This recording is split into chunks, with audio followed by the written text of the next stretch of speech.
Iki karo nunggu sing kepareng penghibur bintang tamune awan iki. Karo nunggu, Iki terbukti aku mau kondo yen prestasi SMA Negeri 1 Nganjuk tidak bisa dipandang sebelah mata. Iki ono catatan ya kuwi prestasi-prestasi yang ditorehkan oleh para siswa-siswa SMA Negeri 1 Nganjuk diwaca. Ya kuwi sepisan medali emas Festival Paduan Suara yang diikuti Festival Paduan Suara 12 negara yaitu Thailand, Sri Lanka, Korea Selatan, Singapura, Polandia, Malaysia, Filipina, Italia, Kanada, Indonesia, Spanyol dan Bulgaria. Wah iya paduan suara internasional. Wah iya angka loro iki ana juara 1 desain jembatan ana ing ITS. Terus juara 2 debat bahasa Inggris sekabupaten Nganjuk. Debat bahasa Inggris. Terus meneh juara 2 debat bahasa Indonesia. Bahasa Inggris ono, bahasa Indonesiane ya ono. Juara 1 prakarya dan kewirausahaan produk mie ayam ubi atau miyabi. Kita lombane ning Jepang, Duk. Lah iya. Terus seterusnya ya kuwi juara 2 solo vokal tingkat provinsi. Wah. Lanjut ya kuwi juara Pegasus SMA Awards 2021. Wah, iki Pegasus iki wit biyen berprestasi. Ngono. Terus meneh juara 1 tari tradisional tingkat nasional di Universitas Indonesia. Tarine hebat luar biasa ya.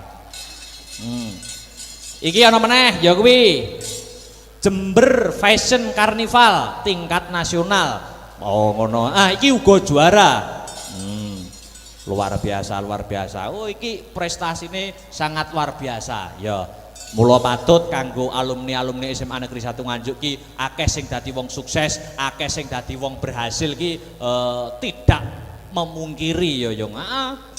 Sing kepareng rawuh ya kuwi Pak Danrem, saka Madiun, uga kepala cabang Dinas Pendidikan Provinsi Jawa Timur wilayah Kabupaten Nganjuk uga rawuh. Ngono. Uga kepala Dinas Pariwisata Kabupaten Nganjuk, iya. Jajaran Forkompimda Kabupaten Nganjuk, kepala Kodim 0810 Nganjuk.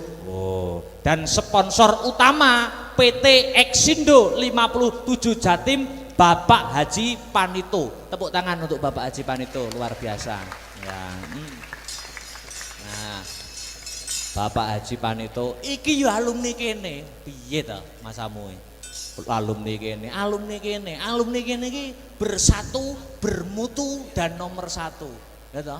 Kuwi iki makane Bapak Panito ki menjadi orang nomor 1 wis sepantase, Nduk. Ngono ya, Pak. Kandhane kok. Lah iya, wis aja tekan dinti, Luar biasa. Sing padha rawuh. Luar biasa kok, Nduk. Ayo iki diselani lagu-lagu dhisik. Uga iki ngaturake apa ki karben ora lali ya. Iki salam saka komunitas penggemar awake dhewe sing setia memantau channel awake dhewe Astabrata Media. Ya kuwi sing saka luar negeri ya. Hong Kong, Taiwan, ki uga memantau ing pagi hari ini. Live streaming. Live streaming awan iki. Asta Brata Media karo cerdas berprestasi. Asta Brata Media karo cerdas berprestasi. Jadi wayangan awan iki ora sing ora kepareng rawuh iso nonton lewat HP ini. Oh ngono. Saiki iki apa-apa serba ngono kuwi. Oh, awake dhewe kudu mengikuti perkembangan zaman, Nduk. Oh iya, luar biasa, luar biasa. Ya iki nggo nyelane dhisik, kanggo nunggu bintang tamu, diselani gending sak lagu. Ya. Iki ana pamintane ya kuwi setya tuhu, setya tuhu. Ora usah nganggo bawa langsung bae. Iki permintaan saka komunitas penggemar kang saka luar negeri sing memantau pemantau setia channel Asta Brata Media. Ya, iki panyuwune sing nembang Dik Sinta dhisik. Oh ngono, setya tuhu, setya tuhu. Oke. Tanpa bawa langsung bae. Oke, siap. Monggo Dik Sinta buka celuk mawon. Setya tuhu dados.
Sekali lagi Dik ya nggih.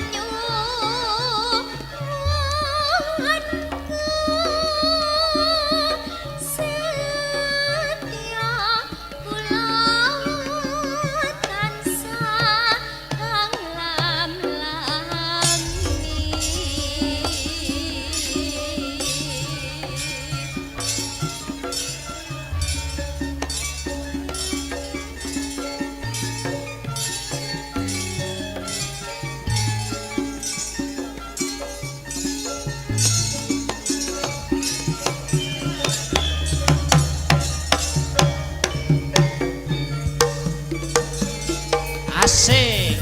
Yeah.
bablaske tembang kangen.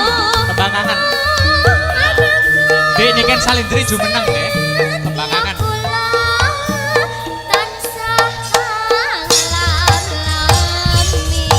Tembang kangen.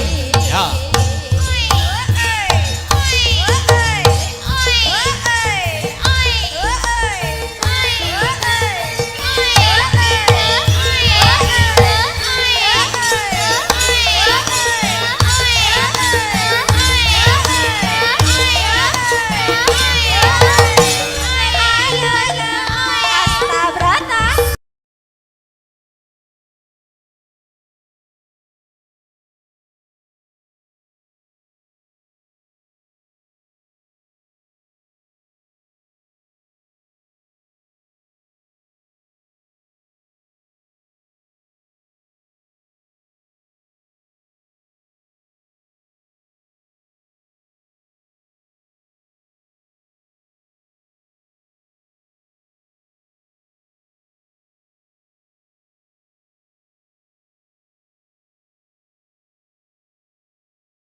Astabrata suka.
Seleramu kumis ora krasa.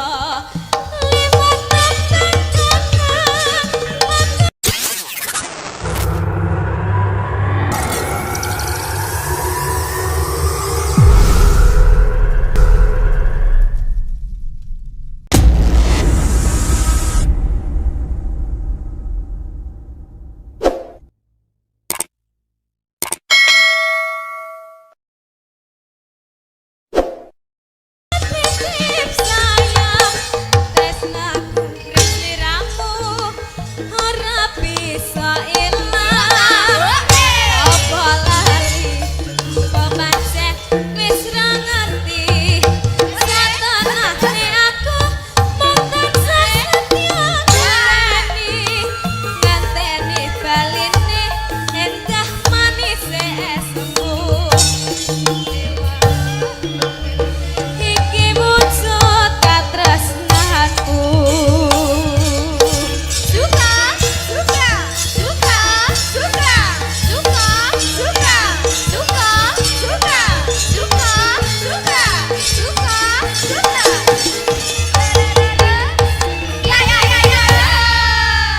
Alhamdulillah. Ojo duduk sih, Dik Niken Salindri. Ya.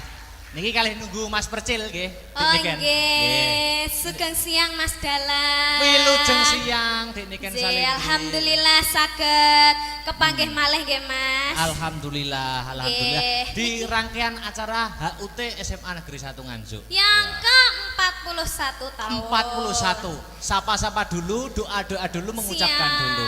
Oke. Nggih, assalamualaikum warahmatullahi wabarakatuh.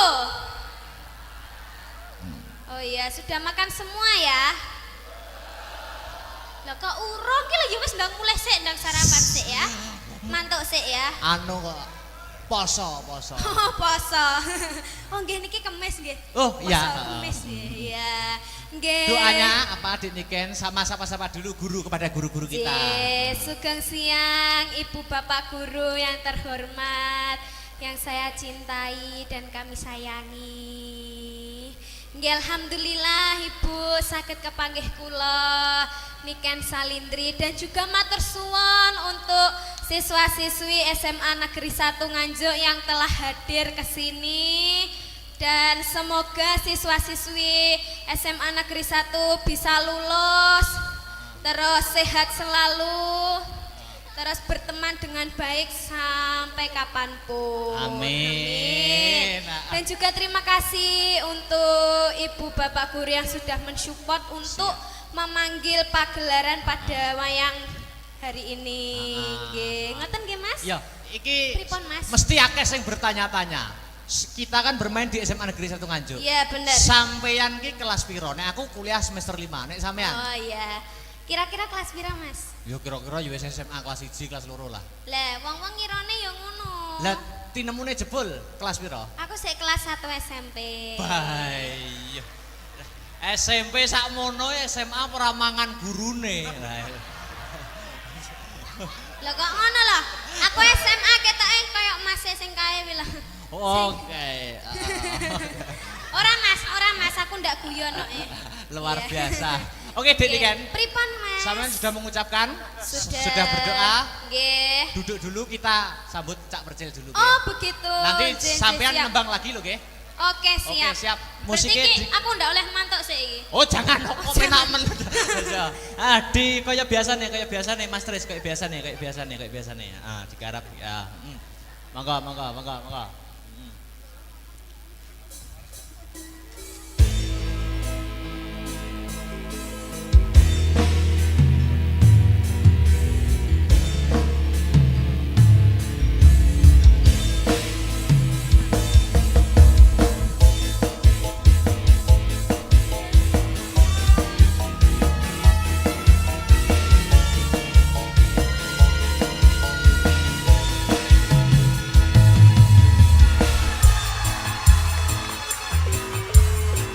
Cek.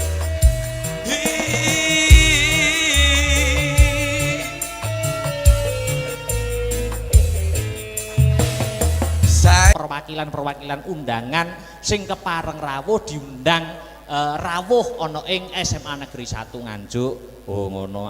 Pak dan Rem ya uga akeh banget kang minangka dadi alumni SMA Negeri 1 Nganjuk. Oh ngono. Kang saiki wis lenggah, wah saiki wis sukses kabeh. Iki membuktikan bahwa SMA Negeri 1 Nganjuk tidak bisa dipandang sebelah mata. Dari dulu sampai sekarang tetap menjadi sekolah favorit, terbukti alumni-alumninya dapat menjunjung nama baik, terbukti banyak orang-orang sukses, contoh pada siang hari ini. Wah ya, kabeh alumni SMA Negeri 1 Nganjuk sing kepareng rawuh, hebat luar biasa, jempol 2 untuk SMA Negeri 1 Nganjuk. Wah iya, wah hebat luar biasa. Awan iki tetep acara rutinan wayangan. Oh wayangan. Walaupun keadaan Covid ning iki tetap memakai prokes. Prokes kuwi protokol kesehatan. Oh ngono Mak. Ya. Iki minangka wayangan mlebu sekolah ki aku biyen sering banget cilikanku. Oh no. Yen gegandengan karo Dispar Prabot ning saiki ya wis dhewe wae, Nduk. Ya, Saiki dhewe wayang masuk sekolahan dhewe. Ya, Ya kuwi ana ing SMA Negeri 1 Nganjuk. Oh, ngono. Heeh. Ke-41. Heeh, iki acara rutinan. Acara rutinan. Heeh, ya toh? Iki termasuk di dalamnya ada pendidikan budi pekerti. Pendidikan budi pekerti. Heeh. Mergo bocah saiki iki menurutku di sisi lain kemajuan zaman globalisasi, di zaman modern apa-apa serba canggih, iki sing kudu difilter tumrap para siswa-siswa adik-adikku iki terutama adalah pendidikan budi pekerti. Oh ngono. Heeh. Ora mung pinter name ning uga dadi bocah sing ngerti, iso empan papan tata krama ya to, angon wayah. Mergo awake dhewe iki wong timur. Oh, dhewe iki wong ketimuran. Maka di kemajuan zaman ojo mung ngandalke kepintaran saja ning pendidikan budi pekerti yang paling utama. Oh, ngono mah. Ya luar biasa. Wah, jan seneng banget aku nek sowan ning SMA 1 ki jan seneng banget, atiku seneng. Lah iya. Iki dhewe iki wis marambah makaping. Wis bola bali wayangan ning kene. Aku rung sekolah semasa. Aku wis biyen wis tau ndalang ning kene, malahan. Oh, dadi wis marambah makaping, wis bolak-balik. Janjiku ning SMA 1, Nduk. Ki janjiku, saksikan dan dengarkan. Oh ya. Wayangan nak setahun sekali. Ya. SMA Negeri 1 sok nek nanggap aku bakal tak gratisi, tapi nek wis nanggap ping 100. Sik to, kamangka wis taun pisan umurmu ora ya wis. Ora amin aku guyon, Nduk, guyon. Oh, gratis kancaku akeh. Lah iya. Wah, iki saking ngebotiku, aku saking tresnaku, saking banggaku karo SMA Negeri 1 Nganjuk. Iki sakjane ujian akhir semesterku ning kampusku Institut Seni Indonesia Surakarta iki durung rampung jane. Durung rampung. Iki tanggal 13 karo sesuk tanggal 14 ana mata kuliah praktek gaya pokok, bakliran gaya pokok. Kuwi mata kuliah. Ujiane dina iki karo sesuk. Jane jadwalmu maju ujian. Jadwalku maju ujian dina iki jane. Ning saking tresnaku karo SMA Negeri 1 Nganjuk, dosen tak telepon. Pak, kula benjing mawon, kula mayang teng SMA kula. Oh ya, ya wis mayang sesuk ujian. Lah ngono ki sing jenenge mahasiswa karo dosen iki saling mengerti, Nduk. Lah iya, saking tresnaku wae, heeh. Mosok rezeki ditolak. Lah iya, luar biasa, luar biasa. Wah, iki matur nuwun dhewe mendoakan, sing baku mendoakan ana ing acara ambal warsa HUT SMA Negeri 1 Nganjuk kene. Muga-muga ditambah umur ya kuwi umur ke-41 untuk kedepannya dapat lebih selangkah lebih maju sesuai dengan motonya yaitu bersatu, bermutu dan tetap piye lali aku. Bersatu, bermutu nomor 1 ya. Aku bersatu, bermutu nomor 1. Maklum Bu, tahun wingi mboten wayangan begitu ya. Dadi lali kabeh. Bersatu, bermutu nomor 1. Wah, luar biasa. Aku rene iki mengi Nduk, pangling apa? Wah, guru-guru anyar ki yo akeh. Guru-guru anyar ning SMA 1. Heeh, akeh banget. Dan guru-guru sing lain sing wis mucal wit aku ning semasa kuwi ya mau ketemu kepanggih. Wajahe ana sing wah lebih awet muda, ana sing luwih bahagia. Tapi aku gumunku siji, sing panggah ki kok Pak Maryono ya. Ki ada apa ngono lho. Kok liyane ki luwih awet muda, luwih ki luwih bahagia ki kok Pak Maryono panggah jabrut wae iki ngopo to ki jane. Ya seksi sibuk, kok seksi sibuk maklum, Nduk. Ha iya. Sing ngubiak-ngubiak ya kuwi, heeh. Wis matur nuwun, matur nuwun. Jadi ana ing SMA 1 wis aku bangga banget, Nduk. Muga-muga adik-adikku kabeh kang isih sekolah ana SMA Negeri 1 Nganjuk untuk ke depan dapat yaitu meraih cita-citanya yang diimpikan. Oh, amin, amin, amin ya rabbal alamin. Hasbunallah wa ni'mal wakil, ni'mal maula wa ni'mal nasir. Allah wala quwwata illa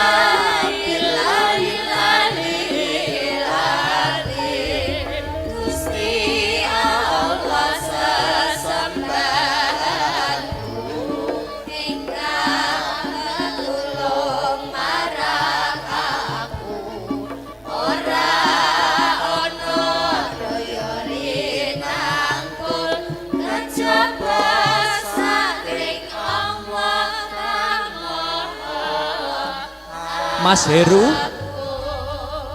Dulurku aja nganti kliru, mung Gusti Allah sesembahanku rinten lan dalu, mung 5 wektu minggu mongso mungkar lan nafsu.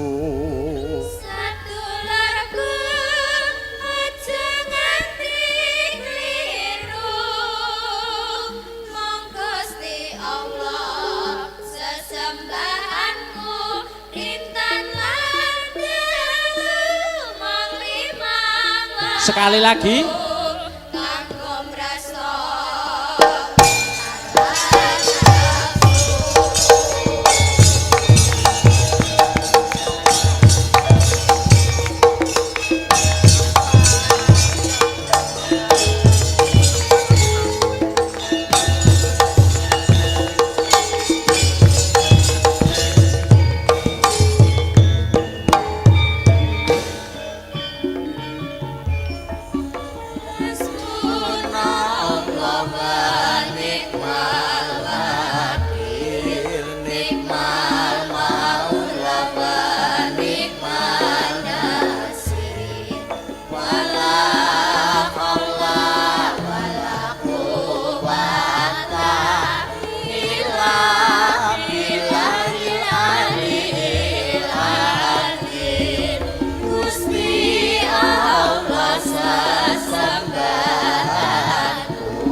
saking Allah kang maha agung. Sadulurku aja nganti kliru, mung Gusti Allah sesembahanku rintan lan dalu, mung 5 waktu kanggo mrasta mungkar lan nafsu. Sadulurku aja nganti kliru, mung Gusti Allah sesembahanku rinten lan dalu, mung 5 waktu kanggo mrasta mungkar lan nafsu.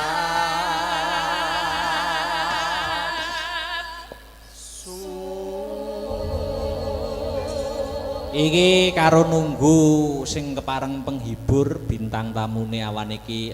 Karo nunggu. Iki terbukti aku mau kondo yen prestasi SMA Negeri 1 Nganjuk tidak bisa dipandang sebelah mata. Iki ana catatan ya kuwi prestasi-prestasi yang ditorehkan oleh para siswa-siswa SMA Negeri 1 Nganjuk diwaca. Ya kuwi sepisan medali emas Festival Paduan Suara yang diikuti Festival Paduan Suara 12 negara yaitu Thailand, Sri Lanka, Korea Selatan, Singapura, Polandia, Malaysia, Filipina, Italia, Kanada, Indonesia, Spanyol dan Bulgaria.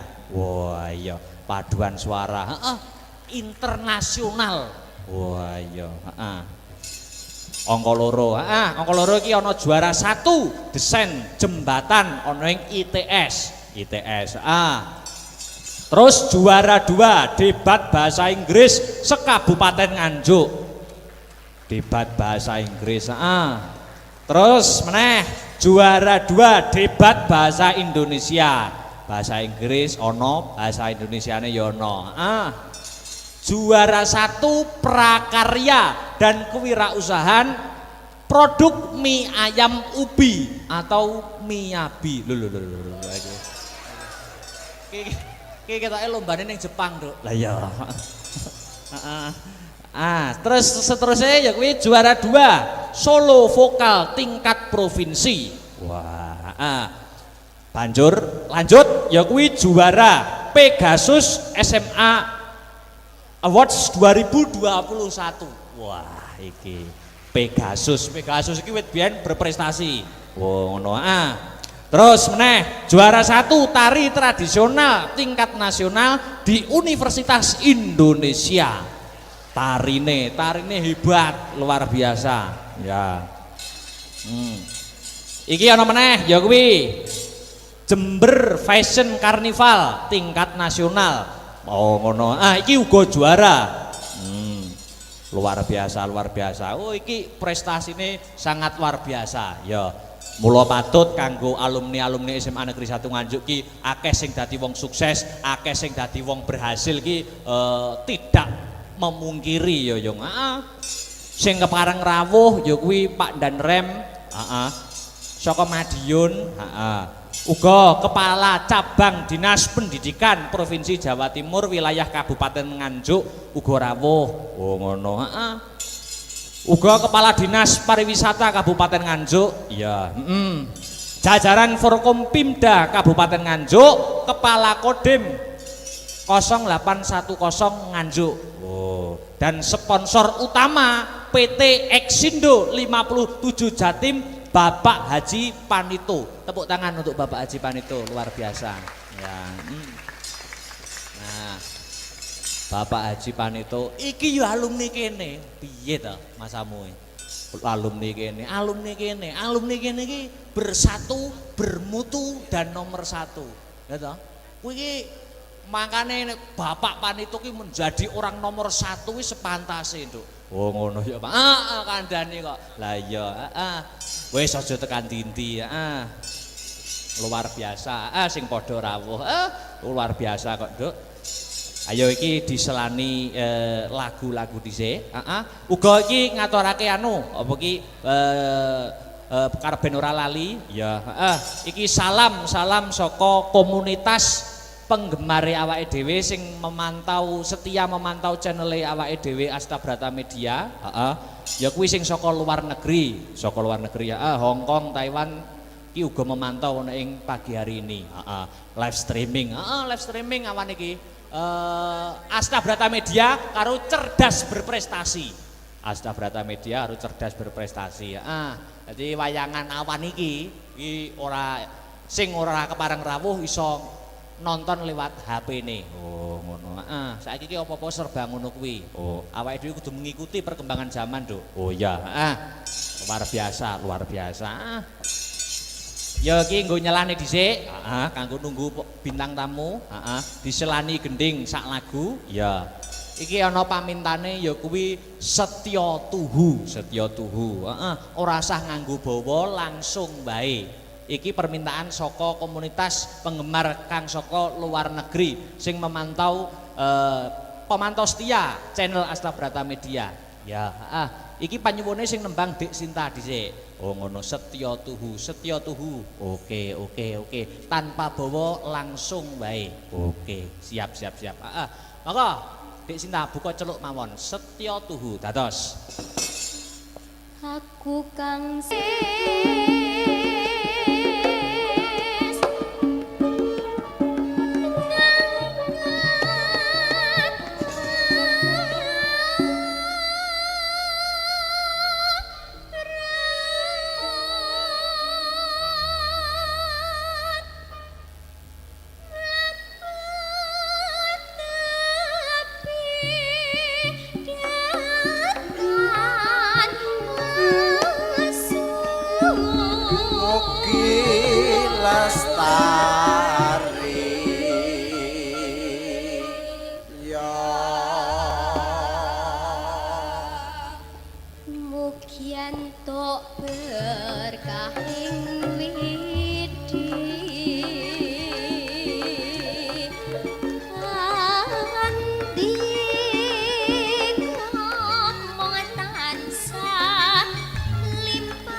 Sekali lagi Dik ya nggih.